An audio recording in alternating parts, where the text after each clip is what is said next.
My name is Jennifer Barton. I'm 29 years old, and for 3 years, I thought I had finally found the kind of love that people write about in novels. The quiet, steady kind that feels less like fireworks and more like a warm light left on in the hallway, constant, dependable, always there when you needed it. At least that's what I believed. Adrian and I had been inseparable since college. He was the adventurous one, spontaneous to the point of reckless. He'd wake me up at 2 a.m. just to drive 3 hours for pancakes at some diner he'd read about online. Meanwhile, I was the planner, the one who paid bills on time, kept our calendars organized, and made sure there was enough coffee in the cupboard every Monday morning. People always said we balanced each other out. He made my life less predictable, and I made his life less chaotic. We had our rituals, too. Thursday night was takeout night, usually cheap noodles or fried rice eaten straight out of the carton while we laughed at some obscure documentary only we found fascinating. Sundays I'd cook and he'd sit in the kitchen pretending to help while secretly just stealing bites of food and telling stories. It wasn't flashy, but it was ours. I even had a ring hidden away in my sock drawer, a simple sapphire set in silver, elegant, timeless, like the kind of future I thought we were building. I was planning to propose to him at a cabin I'd secretly booked for the winter holidays. I'd imagined the fire-crackling snow falling softly outside and his surprised face as I slipped the ring on his finger. I had rehearsed the words 1,000 times in my head. But sometimes life has a cruel sense of timing. The months leading up to that night, I started to feel something was off. Adrian was distracted, his phone never far from his hand. He'd laugh at messages he didn't share, flip the screen face down whenever I entered the room. When I asked, he brushed it off. Just my boss. Just a friend. You worry too much, Jennifer. I'm not the jealous type. I've always thought trust is the foundation of everything, and I wanted to trust him. So I let it go.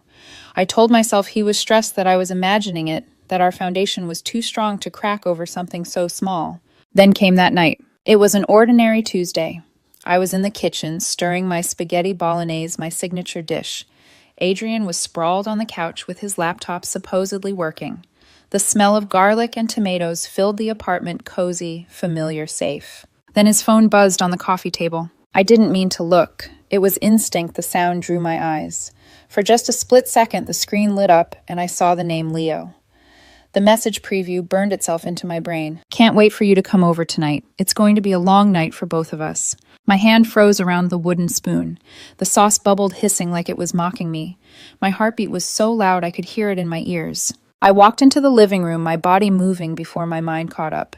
Adrian looked up, startled by my silence. I didn't shout. I didn't cry. I just held out my hand and asked in a voice I barely recognized as my own. Adrian, who is Leo? His face drained, then shifted into something uglier. Not guilt, not remorse. Panic quickly masked by irritation. He fumbled for his phone, but it was too late. I'd seen enough. When he finally spoke, his words sliced cleaner than any knife. Jesus, relax, Jennifer. You're overreacting. We're not married. I don't owe you loyalty. Just like that. Cold, casual, as if 3 years of shared laughter, promises, and dreams could be shrugged off like a coat that no longer fit him. I stared at him, waiting foolishly, desperately for him to take it back to laugh and say it was a mistake. Instead, he crossed his arms and smirked the same way he looked at one of his paintings he thought was genius. Something inside me broke, or maybe it hardened. I couldn't tell. In that moment, I saw him clearly for the first time. Not the man I thought I'd spend my life with, but a stranger who saw me as nothing more than a placeholder until something better came along. I didn't scream. I didn't plead. I didn't give him the satisfaction of a scene. Instead, I turned, walked back into the kitchen, and quietly switched off the stove. The smell of my cooking, once so comforting, now felt suffocating, a ghost of a life already gone. I went to the bedroom, pulled out my duffel bag, and began to pack. My movements were steady, mechanical, as though I'd been rehearsing this all along. A sweater, a pair of jeans, my toothbrush, not much else. When Adrian finally followed me into the room, his expression had shifted from smug to annoyed, like I was inconveniencing him. "What are you doing?" he demanded. I didn't answer. I didn't owe him words any more than he owed me loyalty. I zipped up the bag, picked up my keys and wallet, and walked past him. Past the life I thought we had. Past the lies, past the man who had just killed every memory we'd built. I didn't slam the door. I didn't even look back. I just closed it softly like sealing a coffin and stepped into the night. The air outside was colder than I expected, sharp against my skin.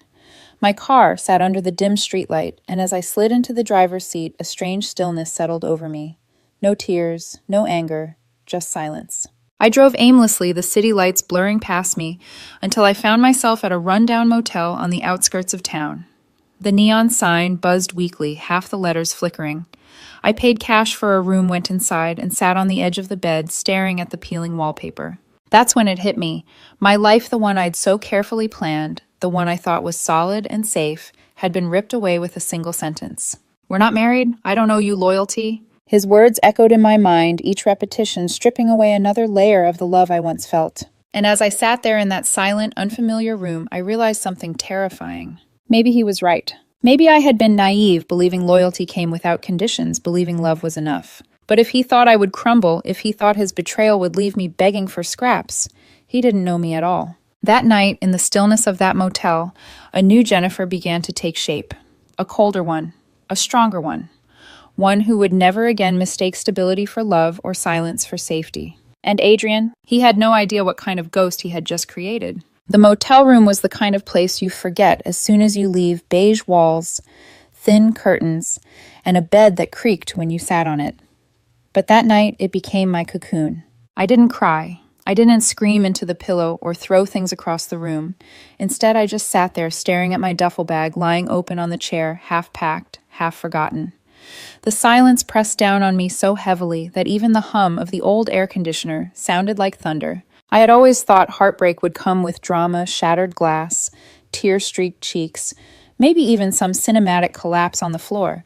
But what I felt was nothing, just stillness. It scared me more than anger ever could. The next morning, I woke up before sunrise, my body stiff from a night of restless sleep. My phone buzzed on the nightstand. I didn't check it. I already knew who it was. Adrian. Maybe an apology, maybe another smug dismissal. Either way, I wasn't ready to let his voice crawl into this fragile quiet I'd built. Instead, I called someone else. "Maya," I whispered when she answered, my throat raw. Her voice sharpened, instantly cutting through the static. "Jennifer." "What happened?" I swallowed hard, staring at the peeling paint on the ceiling. "It's over. With Adrian. I'll explain later. I need your help to get my things." There was no hesitation, no flood of questions, just one word. "Where?" That was Maya. Steady as a rock, though she'd kill me if I used that word. She hated cliches, said they made real emotions sound like bad poetry. We agreed to meet at a coffee shop downtown in an hour. I didn't even bother showering. I just pulled my hair into a knot, threw on yesterday's sweater, and walked out of the motel. The early morning air was damp, carrying the faint scent of rain. It felt like the world was washing itself clean while I was still coated in something I couldn't scrub off. When I walked into the coffee shop, Maya was already there. She stood up so fast her chair scraped against the floor. Her eyes scanned me, the duffel bag, the exhaustion stamped on my face, and I saw the understanding click into place without a word. "Let's go," she said simply. On the drive back to the apartment, I rehearsed what I might see Adrian pacing in the living room, ready with excuses or accusations. My chest tightened, but when we pulled up, his car wasn't there. Relief and disappointment tangled together in my stomach. The apartment felt foreign as soon as I unlocked the door. The faint aroma of last night's bolognese still lingered in the air, turning my stomach. My shoes were still by the door. My scarf was still draped over the couch. It looked like home, but it wasn't anymore. I moved quickly, methodically. Clothes into boxes, books stacked neatly, my old jewelry tools dusty, but still there, packed carefully into a bag. Each item felt like I was pulling pieces of myself out of a life that had rejected me. Maya carried boxes without asking questions, though. I caught her eyes flicker once to the dresser. She must have noticed the sock drawer slightly ajar, the one with the ring inside. I didn't touch it. That sapphire ring didn't belong to me anymore. It belonged to a version of myself who still believed Adrian was worth a future. That woman was gone. After an hour, the apartment looked hollow. My things were stripped away, leaving behind his chaos, his scattered notebooks, his paintings propped against the wall, his half-drunk coffee mug still on the counter. I felt like an intruder in someone else's space. When the last box was in Maya's truck, she turned to me. "Jennifer, do you want to leave him a note? Closure or something?" I shook my head. My throat ached, but my voice came out steady. "No, he said everything himself. I don't owe him a word." We slammed the truck door shut, the sound echoing like punctuation. The ride to Maya's place was quiet. She didn't push. That was her gift, knowing when silence was kinder than words. She offered me her spare room for as long as I needed. I accepted without hesitation. That night, lying in her guest bed, surrounded by boxes of my life, the numbness still clung to me. I kept expecting the dam to break. Tears, rage, grief. But all I felt was that same unsettling stillness. It wasn't peace. It was something sharper, heavier, like ice settling deep into my bones. And yet somewhere beneath that ice, a spark flickered, a thought so faint I almost missed it. If Adrian thought he had broken me, he was wrong. He had freed me. I wasn't ready to believe it yet, but I would. Because that night, staring at the ceiling in Maya's spare room, I promised myself one thing: I would never again let someone confuse loyalty with ownership. Adrian might have chosen chaos over me, but I would choose something else entirely. Myself. The first week after leaving, Adrian felt like being trapped in a fog. Days blurred together, my body going through motions while my mind drifted somewhere far away. I called in sick to work, ate whatever Maya shoved in front of me, slept too much and not at all in the same breath. But little by little, the fog began to thin. It started with a drawer. Maya's spare room had an old nightstand scratched its handles loose, one drawer stuck halfway. Out of boredom, I sat on the floor one afternoon prying at it with a butter knife until it creaked open. Inside, I found nothing but dust and a forgotten button. Still, there was a strange satisfaction in the act. Fixing something broken, restoring it to what it was meant to be. That night, I dug out my old jewelry tools from one of the boxes. Tools I hadn't touched since Adrian convinced me there wasn't time for hobbies if I wanted to build a serious life with him. My fingers ached with memory as I polished the brass knob until it gleamed. It was small, almost pathetic, but for the first time since leaving, I felt like myself. Silence became my armor. Adrian texted? Of course, at first casual. How are you? Then more pointed. I miss you. Can we talk? Finally desperate, Leo isn't who I thought. You're the only one who understands me. I read them, I deleted them, I never replied. The absence of my response must have cut deeper than any furious outburst. He was used to my steadiness, my reliability, my willingness to smooth over his chaos. When I vanished, I left a void, and voids have a way of swallowing people whole. But it wasn't just Adrian who betrayed me. It was Serena. Serena and I had been friends since college. She was fiery, unapologetic, the kind of woman who thrived on drama. Adrian adored her. Energy always said she reminded him of the part of me you don't have. At the time, I thought it was a compliment. A few weeks after I left, I ran into her at a wine bar with Maya. She looked surprised to see me surprised. And guilty. That expression alone made my skin prickle. Jennifer, she said too brightly, kissing the air near my cheek. I've been meaning to call you. Have you? I asked evenly, sipping my wine. Her smile faltered. Listen about Adrian. I didn't know how to tell you. I thought maybe it wasn't serious with Leo, and I didn't want to get in the middle. Her words tangled, tripping over each other, but the truth was already clear. She knew. She'd known. She had watched me cook dinners, plan trips, dream out loud about a proposal, all while Adrian was sneaking around with Leo. And she said nothing. It felt like betrayal layered on betrayal. Adrian had broken my heart. Serena had stolen my dignity by staying silent. I leaned closer, lowering my voice so only she could hear. You didn't protect me. You protected him. Don't pretend it was anything else. Her face flushed, but she didn't argue. She didn't deny it. She just looked down into her glass, swirling the wine like it might swallow her whole. That was the last time we spoke. That night, back at Maya's apartment, I couldn't sleep. The silence pressed in on me again, but this time it wasn't numb. It was sharp, clarifying. Adrian and Serena thought they'd erased me with their carelessness, but what they didn't understand was that silence is not emptiness. Silence can be louder than rage, heavier than grief. Silence can be survival. I didn't rage on social media. I didn't send long texts or demand explanations. I became a ghost in their lives, and ghosts don't play by the rules of the living. Instead, I poured myself into the work of my hands. I started restoring old furniture Maya picked up at flea markets, a chipped oak chair, a rusted lamp, a cracked porcelain box. Each object felt like a metaphor for me, broken, discarded, underestimated. Piece by piece, I brought them back to life, and in turn, piece by piece, I brought myself back too. One evening, as I polished the last edge of a cherrywood jewelry box, I realized I hadn't thought about Adrian in hours. Not his texts, not his smug voice, not even his betrayal. For the first time since the night I walked out, he wasn't the center of my story. I was, and that terrified me, because it meant I had to start asking questions I'd avoided in the stillness. Who was I without him? What did I want beyond the life I'd tried to build around him? The answers didn't come all at once. They came like whispers, like the faint gleam of polished wood under my hands. I wanted to create. I wanted to breathe. I wanted to choose myself without apology. And if that meant becoming a ghost in Adrian's world, so be it. Because ghosts are untouchable. Adrian had always been the loud one between us. The talker, the dreamer, the man who could spin a story out of thin air and charm a room into believing it. For 3 years, I had been the listener, the quiet anchor holding him steady while he chased sparks. So when my silence stretched on for weeks, I think it unsettled him more than if I had screamed. The text escalated first. Hey, remember our Saturday nights, just us bad movies, too much popcorn? Leo's not who I thought he was. He's a mess. I made a mistake. Please, Jennifer, just one call. We can fix this. Each one was like a stone thrown into a well.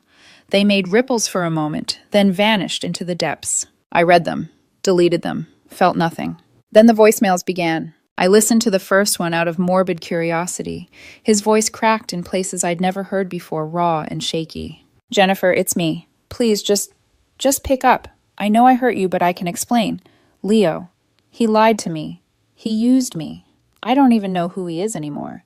You're the only one who ever really knew me. You're my... He stopped short before finishing the word. I could almost hear it hovering there, unsaid anchor. The same word he'd once used to dismiss me. The next messages came at odd hours, his voice slurring like he'd been drinking. Sometimes he was angry, demanding, sometimes pitiful, begging. Each one stripped away a little more of the confident man I thought I knew. But none of it moved me. Instead, every voicemail reminded me of that one sentence that had killed everything between us. We're not married. I don't owe you loyalty. His words had been my mirror, showing me the truth I hadn't wanted to see. Now my silence was his mirror, reflecting back the emptiness he had left me with. And that mirror was merciless. It wasn't just Adrian reaching out, though. One evening, my phone buzzed. With a number I didn't recognize. Against my better judgment, I answered. Jennifer, it's Mrs. Reyes. Adrian's mother. My throat tightened. I'd always liked her a warm woman with kind eyes who used to insist on sending us home with leftovers whenever we visited. Hello, I said cautiously. There was a pause, then a sigh. I'm sorry to call like this, but Adrian's not well. He won't talk to me, won't eat. He's falling apart. I know things ended badly, but you were good for him. You kept him grounded.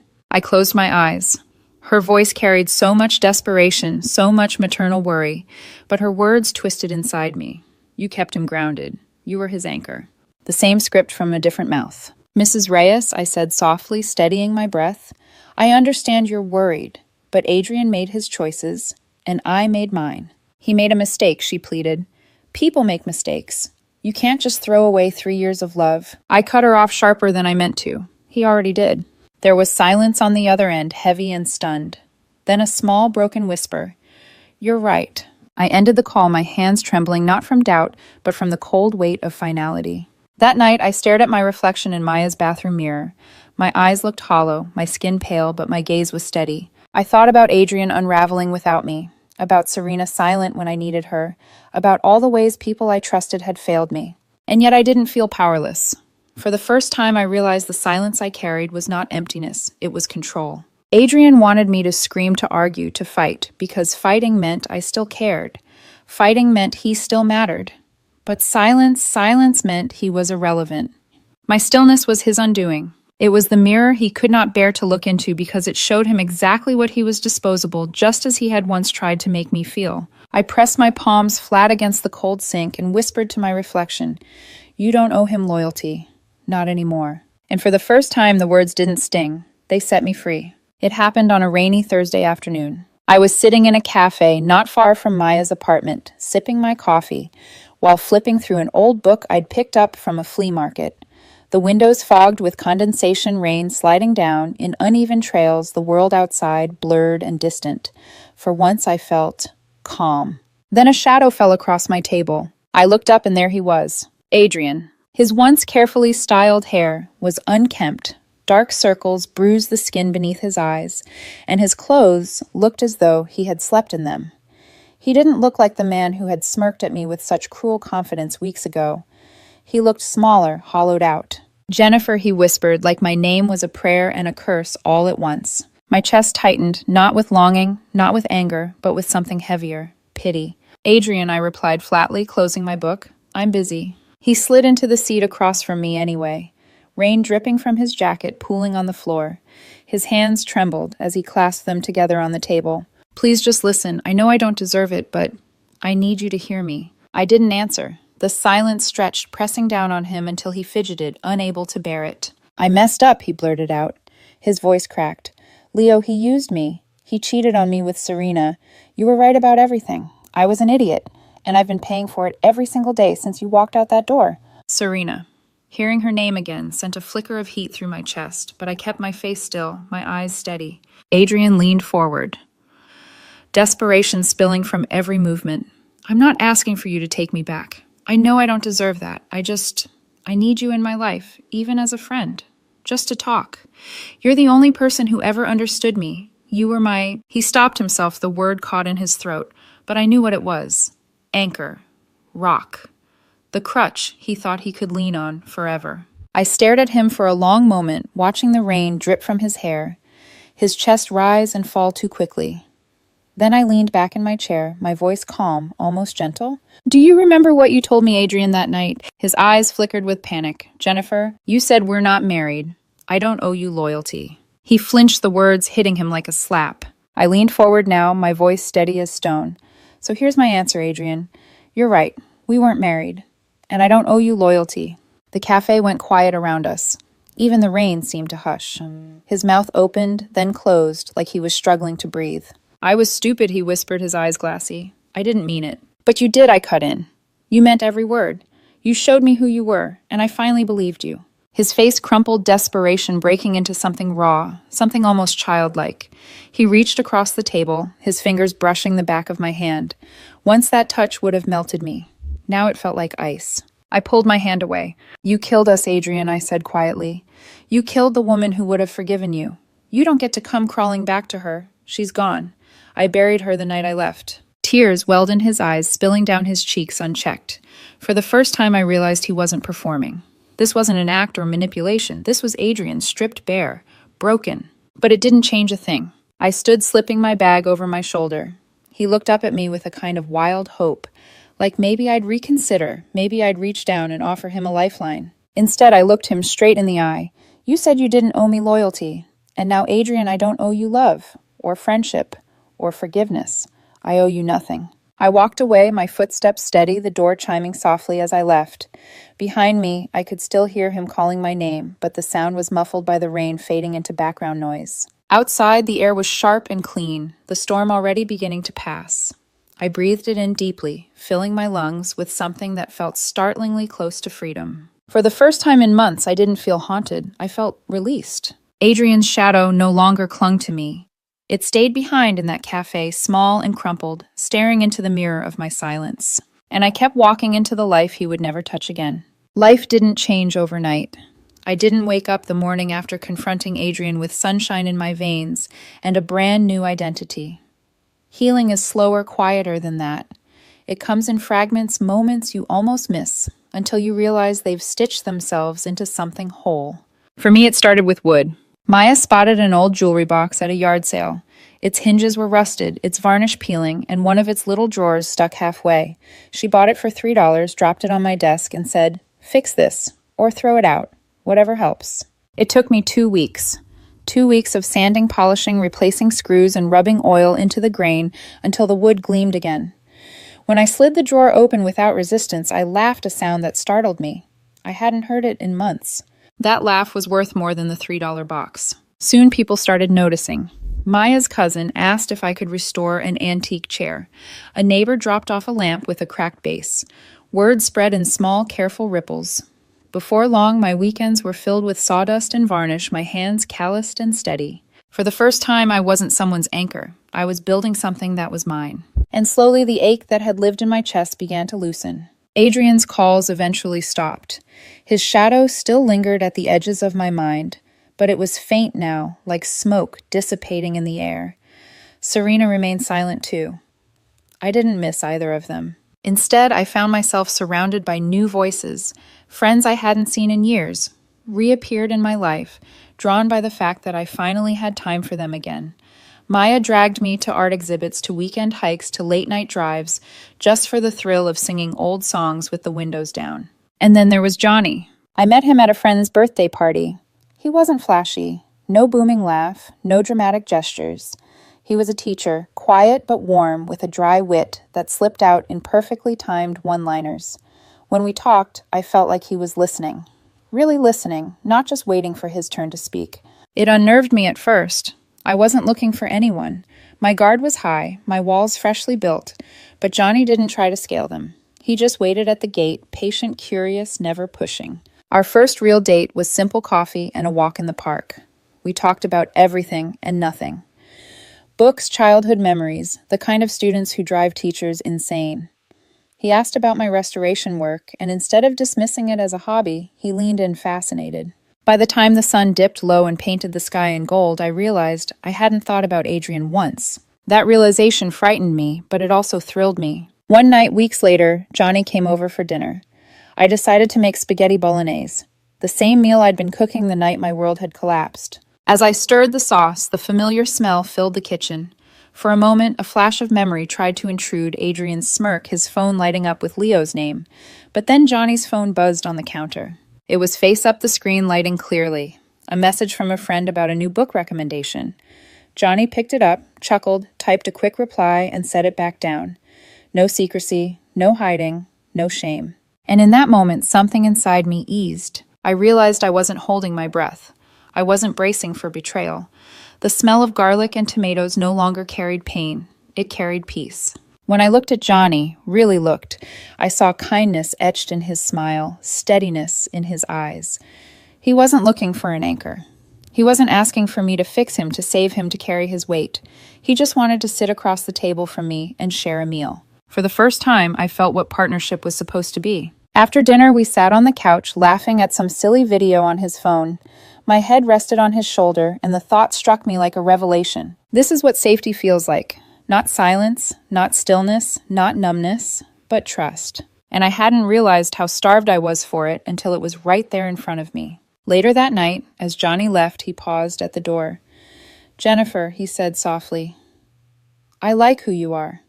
Not what you do for me, not what you give me, just you." His words lingered long after he was gone. They clung to me in the quiet wrapping around me like a promise I never knew I needed. For so long, Adrian had convinced me I was valuable only as his stability, that my worth was measured in what I could fix for him. But Johnny saw me not as a lifeline, not as an anchor, just as Jennifer. And for the first time since I walked out of that apartment, I believed I could be more than someone's shadow. I could be my own light. Months slipped by, carrying me further from the night I walked out of that apartment with a duffel bag and a hollow chest. The pain that once felt like a knife now lived in me as something softer, like a faded scar, visible but no longer bleeding. Adrian was gone from my life. Serena, too. I hadn't heard from either in weeks, maybe months, and I didn't want to. The silence between us had grown into a canyon, and I had no desire to build a bridge. Instead, my world became full of new rhythms. Mornings spent with coffee and sandpaper, afternoons varnishing wood, while sunlight streamed through the blinds, evenings, with Maya laughing about nothing and everything. And sometimes Johnny's quiet presence, steady, warm, and honest, woven into my days like a thread I hadn't known I was missing. One afternoon, as I worked on a delicate project, an old sapphire necklace someone had brought me to restore, I felt the air shift. The gemstone, cloudy from years of neglect, caught the light after hours of careful polishing, glowing deep blue in my palm. The sight stopped me. It reminded me of the sapphire ring I had once hidden in my sock drawer, the one I'd left behind, the one meant for a man who told me loyalty was optional. I had abandoned that ring, but here was another sapphire not meant for a promise that would never be kept, but for rebirth. My chest tightened, then eased. It wasn't pain. It was something else. Gratitude. Not for Adrian, not for Serena, but for myself, for walking away, for refusing to fight for someone who had already discarded me, for choosing silence instead of self-destruction. I realized then that Adrian's betrayal had not defined me. It had revealed me. If he hadn't lied, if Serena hadn't stayed silent, I might have continued living in that half-life, mistaking routine for happiness, mistaking endurance for love. I would never have dug out my old tools, never felt the joy of creating something with my own hands, never looked across a table at Johnny, and known what trust truly felt like. It wasn't that I forgave them. Forgiveness wasn't necessary. What I found was something stronger in difference. They had no power over me anymore. Later that evening, as I closed the clasp of the restored necklace, I caught my reflection in the mirror. I didn't see the woman who had begged for scraps of affection, who had doubted her worth because of someone else's carelessness. I saw a woman who had rebuilt herself piece by piece as carefully as she restored the broken things on her desk. I whispered to the mirror, the words carrying no bitterness, only truth. You're not someone's anchor anymore. You're your own. The silence that followed wasn't empty this time. It was full of laughter, of late-night walks of sawdust and varnish, of sapphire light glinting against polished wood. For the first time, my story wasn't about what I had lost. It was about what I had gained. And in that realization, I felt something I hadn't in a long time. Freedom. The kind that isn't loud or dramatic, but steady and certain. The kind that doesn't ask permission, doesn't demand loyalty. The kind that simply is. I looked down at the necklace one last time before returning it to its velvet box. A symbol of restoration, of beauty born from care, not chaos. And I smiled. Adrian was a footnote, Serena a shadow. Their choices had shaped me, yes, but they no longer defined me. The woman who once cooked spaghetti bolognese while waiting for a proposal that would never come was gone. In her place was someone stronger, someone quieter, someone finally alive. I had learned the hardest truth sometimes. Betrayal is not the end of your story. Sometimes it's the beginning of the one you were meant to write. And mine was only just beginning. It's strange how life circles back. A year after I walked out of that apartment, I found myself in another cabin.